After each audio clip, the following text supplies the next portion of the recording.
I wanted to show what happens with vacuum sealing. All of these were vacuum sealed the same day from the same package of pepper powder. This is a Korean pepper powder brought from Korea when my family went there for a trip. Gochugaru, and they make gochujang with this pepper, but you see how pretty and red this is? This one kept the seal.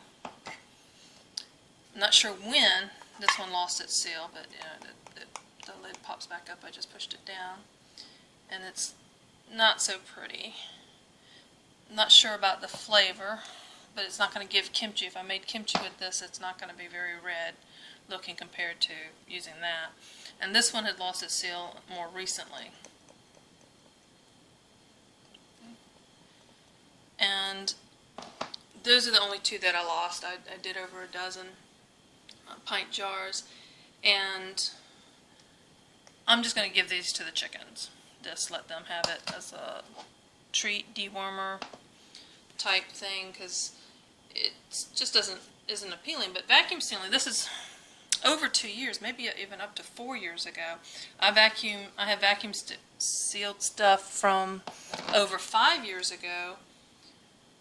Mixes that have baking soda, baking powder, and like for pancakes and cakes, and they're only supposed to be good for 6 months in an airtight container, but vacuum sealed 5 years later, I can't tell the difference between them and the ones I made fresh. So vacuum sealing is something that I had to do. Yes, kitty.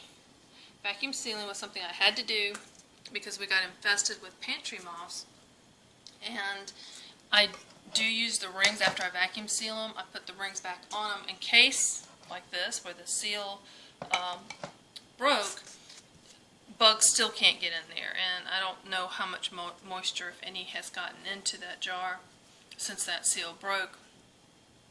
And they were, like I said, they were all stored in the same place, side by side, and it's just something. And I reuse, this is where I reuse some of my lids. If they're not bent up, I vacuum seal with them. And I do get better results with brand new lids, but this is just another way to economize and get more for my money.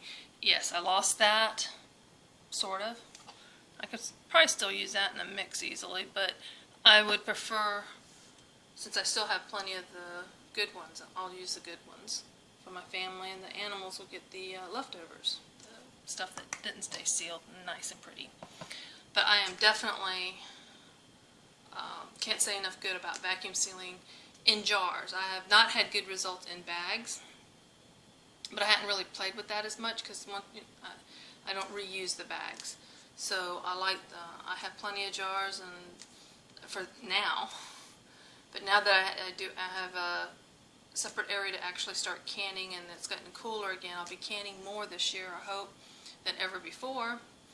And I may need more jars, and I may have to resort to using baggies for storage and space.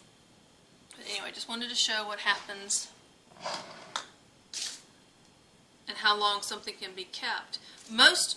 I still keep some in the freezer. When I open a jar, I'll put it into a baggie and put it into the freezer as I use it up, and that keeps it fresh even longer. Because you really want that when you make kimchi or some of the sauces and dips, you want that beautiful red color to come through. You don't want it washed out or orange looking. So if you haven't tried vacuum sealing, you just need, I have another video on how I do it without a food saver, so you don't have to worry about the expense of having a food saver or storing one when not in use, because they're kind of bulky, I think. And I use a brake line bleeder sealer, hand pump. I'm going to show how I do that, because try doing 12 jars and you're going to end up with Popeye arms. So but you do have to buy the food saver jar lids, or get a vacuum seal container that you can put the whole jar into to vacuum seal. So if it's not something you've done, I highly recommend that you try it. Thanks for watching.